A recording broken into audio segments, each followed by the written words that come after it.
Pipeline परिवहन।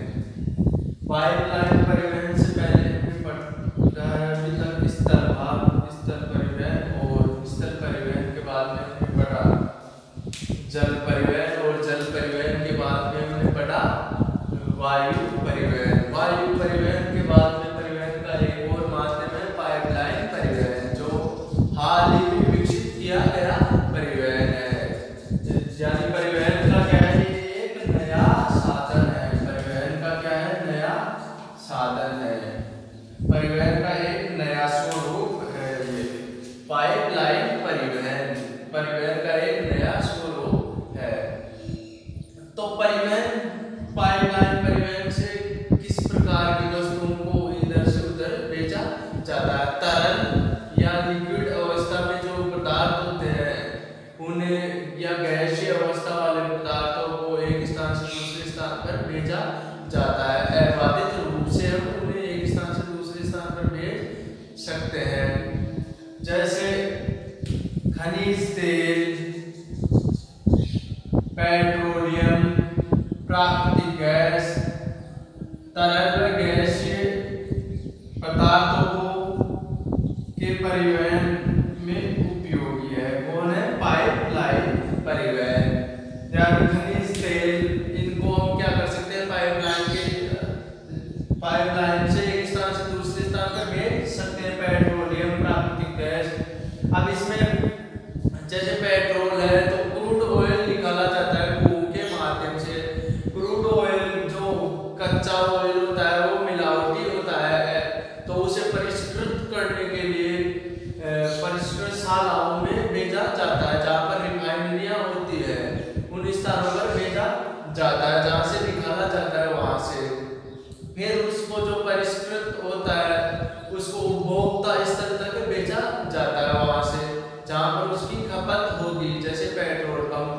अब हम बात करें जैसे राजस्थान की, जो राजस्थान में बाड़मेर में पंचपतरा में रिफाइनरी का कार्य चालू है। जैसे ही वो पूर्ण हो जाएगी, बनकर तैयार हो जाएगी, तैयार होने के बाद जैसे राजस्थान में मंगला पेट्रोल निकालने के कुएं खोदे गए हैं, उनसे वो पेट्रोल अभी क्रूड ऑयल कहाँ जा रहा है, गुजरात जा रहा है। उसके बाद उसे पाइपलाइन के माध्यम से उन कुओं से कहाँ भेजा जाएगा, बाड़मेर में पंचपतरा रिफाइनरी के पास भेजा जाएगा। वहां से परिष्कृत करके उन्हें उपभोक्ता स्थलों तक भेजा जाएगा। इस प्रकार पाइपलाइन कार्य करती है अबाधित रूप से। इनमें मौसम का किसी प्रकार से प्रभाव होता है, जैसे तेज बारिश हो गई, आंधी तूफान, तो ये अबाधित रूप से संचालित होने वाले उपकरण है। किसी प्रकार की इनमें दिक्कत नहीं आती। ऊर्जा की बचत होती है। जैसे हम अभी क्या करेंगे कि ट्रकों के माध्यम से क्रूड ऑयल को गुजरात भेजेंगे, तो ऊर्जा खत्म होती है।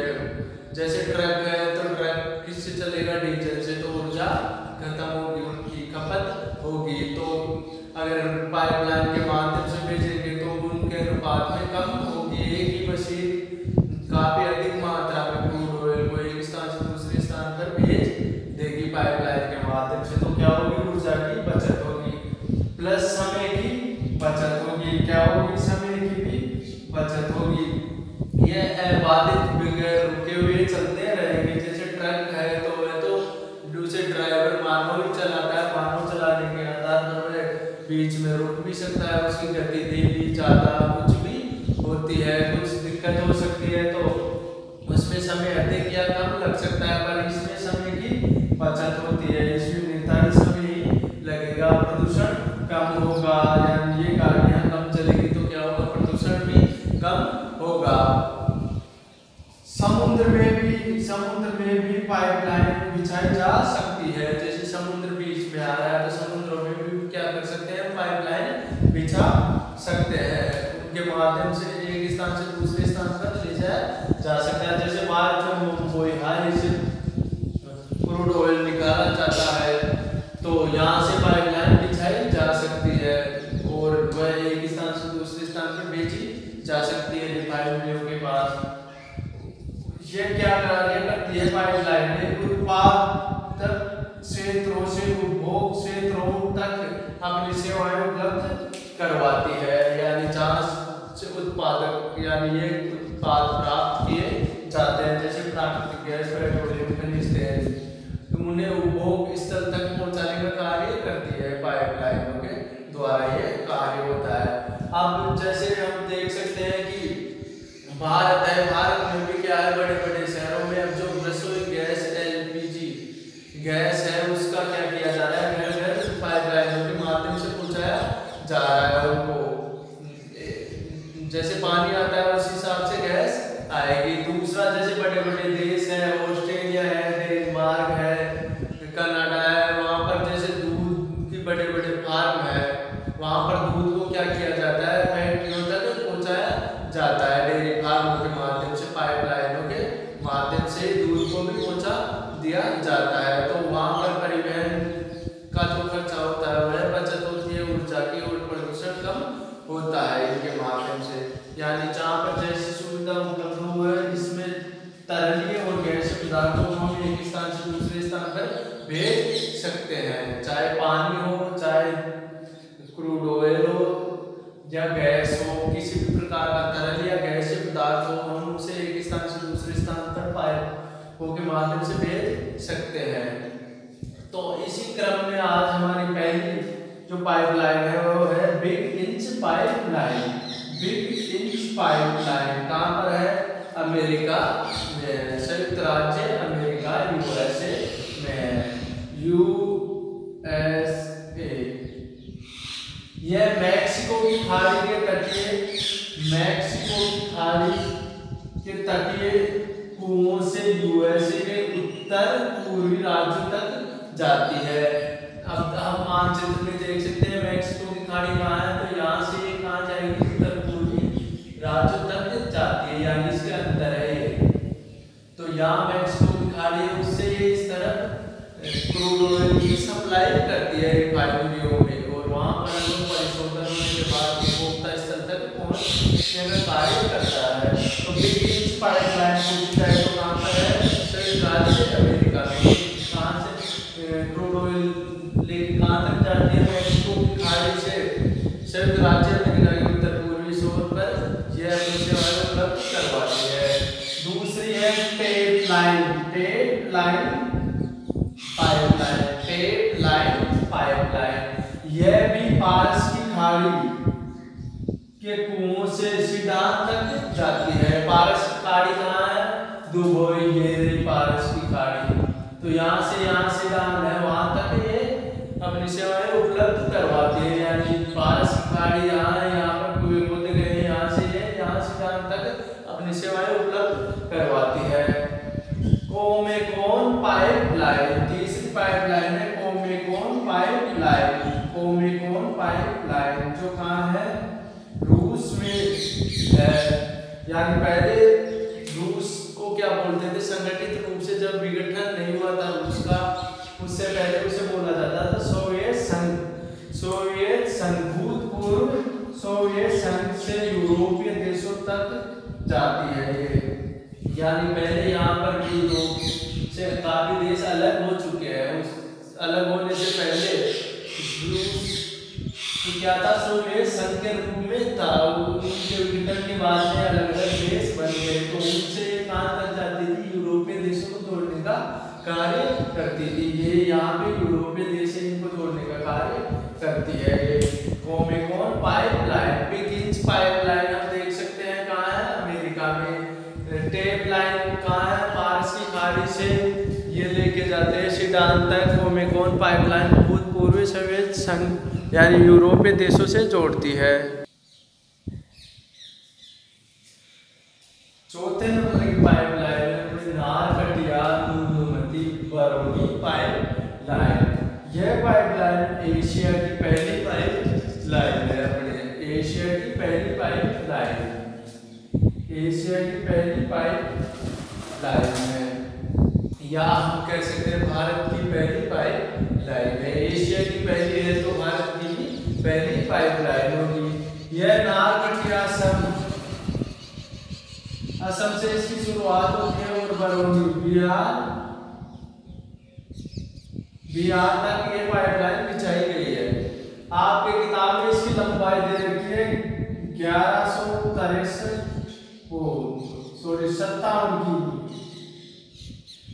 1157 की, पर ये नहीं है। इसकी लंबाई कितनी है? 1167 की। जब हम भारत वाला पार्ट पढ़ेंगे तो उसमें 1167 की है, 1157 नहीं है। तो 1167 की इसकी क्या है? लंबाई है।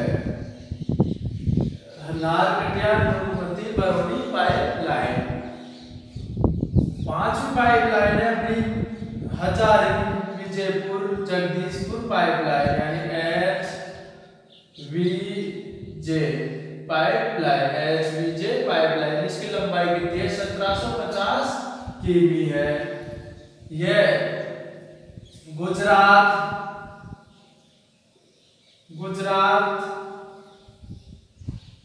विजयपुर MP और जगदीशपुर UP तक जाती है ये पाइपलाइन। यानी गुजरात, विजयपुर MP, जगदीशपुर UP। तो इसे तीनों को नगरों को मिला के क्या बोला गया है? HVJ pipeline. यह भारत और विश्व की पहली जो अंडरग्राउंड गैस पाइपलाइन है वो पहली है, यानी भूमिगत पाइपलाइन पहली है ये हजारी विजयपुर जगदीशपुर पाइपलाइन। आगे अपने महत्वपूर्ण पाइपलाइन है एक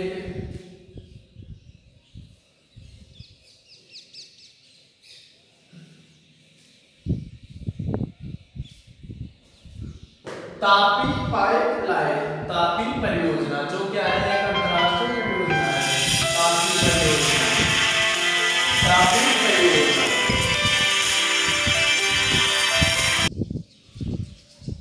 तापी परियोजना क्या है? एक अंतरराष्ट्रीय परियोजना है, जो अंतरराष्ट्रीय परियोजना गैस परियोजना है, जो लगभग 4 देशों से होकर गुजरती है।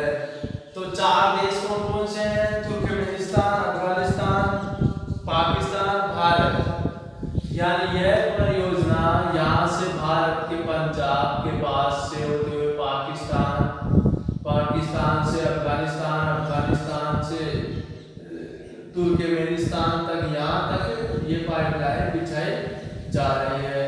और इसमें बांग्लादेश भी सम्मिलित होना चाहता है। अब यहाँ पर बांग्लादेश है, यानी उसका भी मन हो रहा है इसमें सम्मिलित होने का, पर अभी तक ये 4 देशों में है, बांग्लादेश इसमें सम्मिलित नहीं हुआ है।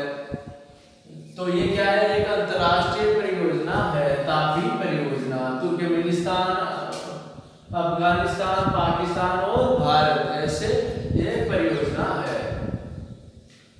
तो इस परियोजना में मुख्यतः 4 देश है। ये यहाँ से शुरुआत होकर यहाँ तक है, पर आगे इसमें बांग्लादेश भी सम्मिलित हो सकता है।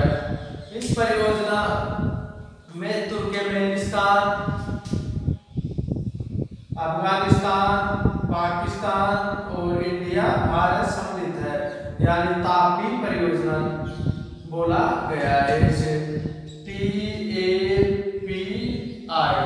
तो T का मतलब क्या है? तुर्कमेनिस्तान, A का मतलब अफगानिस्तान, B का मतलब पाकिस्तान, I का मतलब इंडिया, भारत है। इनके प्रमुख नगरों से तो ये गल्गिनाइस तुर्कमेनिस्तान का एक नगर है, वहां से शुरुआत होती है और फाजिल्का पंजाब तक पहुंचती है ये पाइपलाइन। फाजिल्का कहाँ है? पंजाब, भारत में है, वहां तक पहुंचती है। तुर्कमेनिस्तान के गल्गिनाइस से शुरुआत होकर अफगानिस्तान के गांधार प्रदेश को पार करते हुए मुल्तान, पाकिस्तान को पार करते हुए फाजिल्का पंजाब तक पहुंचती है ये परियोजना। इसका शुभारंभ हुआ था दिसंबर 2015 को और पूर्ण होने का लक्ष्य रखा गया था 2019, पर 2000 में ये पूर्ण नहीं हुई और अब संशोधित लक्ष्य रखा गया है 2022। कुल लंबाई इसकी 1814 किमी तापी परियोजना की कुल लंबाई है। इसको पैसे कहाँ से आ रहे हैं? सहयोग कहाँ से हो रहा है? आर्थिक सहयोग हो रहा है इसका एशियाई विकास बैंक के द्वारा, ADB के द्वारा, एशियन विकास बैंक के द्वारा इसको सहयोग प्राप्त है, यानी पैसे वहां से लगाए जा रहे हैं। और ये परियोजना क्या है, एक अंतरराष्ट्रीय परियोजना है, तापी परियोजना, जो 4 देशों से होकर गुजरती है। इसी कड़ी में आगे है हमारा संचार। संचार का जो संसाधन हम वर्तमान में देखते हैं, प्राय संचार के प्रमुख साधनों के रूप में अलग अलग प्रकार के संचार के साधन हमें दिखाई देते हैं। पर इनकी शुरुआत से पहले संचार के साधनों के लिए क्या किया जाता था, जैसे किसी प्रकार का ढोल बजाया जाता था। ढोल के साथ साथ में तो ढोल बजाए जाते थे। ढोल से संकेत ध्वनि के माध्यम से किसी प्रकार की आपदा या किसी को बुलाने का या कोई संकेत होता था उनका संचार का, इसी प्रकार का। या फिर आग लगाई जाती थी तो धुएं से किसी प्रकार का संकेत दिया जाता था, या फिर पक्षियों के माध्यम से जैसे कबूतर के माध्यम से संदेश भेजे जाते थे एक स्थान से दूसरे स्थान पर। तो इस प्रकार के वस्तुओं का पहले उपयोग लिया जाता था। फिर धीरे धीरे जैसे जैसे परिवर्तन हुआ, उसी प्रकार से नए नए संचार के संसाधन उपलब्ध हुए। तो उन्हीं कड़ी में हम आगे बढ़ते हैं संचार के प्रमुख साधनों में। तो व्यक्तिगत जो संचार के साधन है, हमारे पत्र के माध्यम से हम हमारी बात रख सकते हैं, टेलीफोन के माध्यम से, mobile, fax, email, Facebook, Twitter, WhatsApp, internet, इनके माध्यम से हम हमारे विचार या किसी प्रकार की भावनाएं प्रकट कर सकते हैं एक इंसान के साथ दूसरे इंसान की। तो इनके माध्यम से हम हमारी व्यक्तिगत बात रख सकते हैं। पत्र आप लोग लिख सकते हो, टेलीफोन से बात कर सकते हो, मोबाइल से बात कर सकते हो, फैक्स के माध्यम से हम किसी एक स्थान से दूसरे स्थान पर भेज सकते हैं किसी भी हमारे व्यक्तिगत विचार लिख के। ईमेल के द्वारा लिख सकते हैं, फेसबुक के द्वारा जाहिर कर सकते हैं, ट्विटर पर भी इसी प्रकार का कार्य होता है। जो सोशल नेटवर्क के संसाधन उपलब्ध है, इन सभी से आप परिचित हो। सार्वजनिक यानी सभी प्रकार के व्यक्तियों के कौन कौन से साधन है संचार के, रेडियो, इनमें सभी व्यक्ति जिस समय जो भी प्रोग्राम आ रहा होगा वो सभी व्यक्ति सुन सकते हैं। टेलीविजन पे भी वही कार्य, सिनेमा, GPS, उपग्रह, समाचार पत्र, पत्रिकाएं, पुस्तकों और जनसभाओं, गोष्ठियों, सम्मेलन आदि के माध्यम से सार्वजनिक बात हम रख सकते हैं। जैसे GPS का उपयोग कर सकते हैं, उपग्रह छोड़े जाते हैं, जैसे पृथ्वी के कक्ष में छोड़े जाते हैं उपग्रह। इनके माध्यम से हमें अनेक प्रकार की संचार सुविधाएं उपलब्ध हुई है उपग्रह के माध्यम से। पहले इस प्रकार के कार्य सिर्फ सैनिक सहायता, सैनिक दृष्टि से उपयोग लिए जाते थे उपग्रह कार्य, पर अब इसका व्यक्तिगत रूप से अलग अलग प्रकारों से उपयोग लिया जाने लगा है। जैसे किसी तूफान, आंधी, मौसमी जानकारियों को इकट्ठा करना, किसी प्रकार का रिसर्च कार्य करना, तो उपग्रहों की सहायता से अलग अलग प्रकार के स्रोत जुटाए जा सकते हैं। अब उपग्रह के बात आए तो हम भारत के परिप्रेक्ष्य में उपग्रह की बात करते हैं। भारत में प्रथम उपग्रह था भारत का, जो सभी जानते हैं, शुरुआत से छोटी कक्षाओं में पढ़ते आए होंगे आप लोग। आर्यभट्ट 19 अप्रैल 1979 को इसे पृथ्वी की कक्ष में छोड़ा गया। आर्यभट्ट भारत का प्रथम उपग्रह था। उसके बाद भास्कर फर्स्ट आया जो 7 जून 1979 को छोड़ा गया। रोहिणी आया फिर 1980 को, एप्पल आया 18 जून 1981 को। ये उपग्रह भारत के प्रमुख उपग्रह थे जो पृथ्वी के कक्ष में छोड़े गए, और इन सभी का अलग अलग प्रकार से कार्य है। ये हमें संचार की सुविधाएं उपलब्ध करवाते हैं। साइबर स्पेस इंटरनेट यानी साइबर स्पेस इंटरनेट का जैसे जैसे इसका जाल बिछता गया उसी प्रकार से इनको अलग अलग करते गए। ये साइबर स्पेस WW जो आमतौर पर सुनते हो उसका फुल फॉर्म होती है वर्ल्ड वाइड वेबसाइट। इसी के माध्यम से सारा कार्य किया जाता है, यानी कंप्यूटर को जोड़ दिया जाता है एक दूसरे से। कंप्यूटर नेटवर्क द्वारा जुड़कर आपसी संपर्क से बनने वाले वातावरण को क्या कहेंगे हम? Cyber space internet. Cyber space internet किसे कहा जाता है? तो कंप्यूटर नेटवर्क द्वारा जुड़कर आपसी संपर्क से बनने वाला वातावरण क्या है, साइबर स्पेस इंटरनेट है, यानी कंप्यूटरों के माध्यम से जुड़ने वाला जो वातावरण वह क्या है, साइबर स्पेस इंटरनेट है।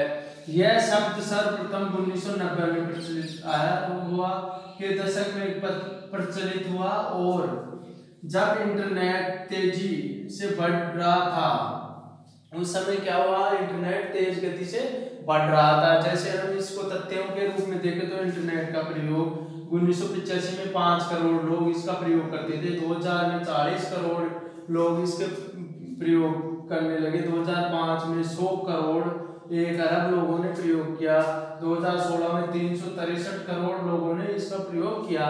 महाद्वीपों की दृष्टि से देखें हम तो विश्व में सर्वाधिक यूरोप महाद्वीप में 49.6% लोग इंटरनेट का प्रयोग करते हैं, यूएसए में 16.9%, विश्व के 100% में से, और एशिया में 10.70% लोग इसका उपयोग करते हैं। तो संचार के संसाधनों के माध्यम से अनेक प्रकार के अच्छे कार्य किए जाते हैं, यानी कि जो दूरगामी क्षेत्र है उनमें पहुंच बन सकी है संचार के माध्यम से। जो गांव है, दूर दूर दराज के क्षेत्र है, विश्व के अनेक कोने कोने में इनके माध्यम से अपनी बात रखने के, अपने क्षेत्र के विकास, अनेक प्रकार के राजनीतिक, सैनिक, नागरिक कार्य किए जाते हैं संचार के माध्यम से। तो हमारा जो परिवहन एवं संचार जो चैप्टर है 10 वह आज समाप्त होता है इसी के माध्यम से। इस चैप्टर में हमने जितने भी मानचित्र देखे हैं वह सभी परीक्षा की दृष्टि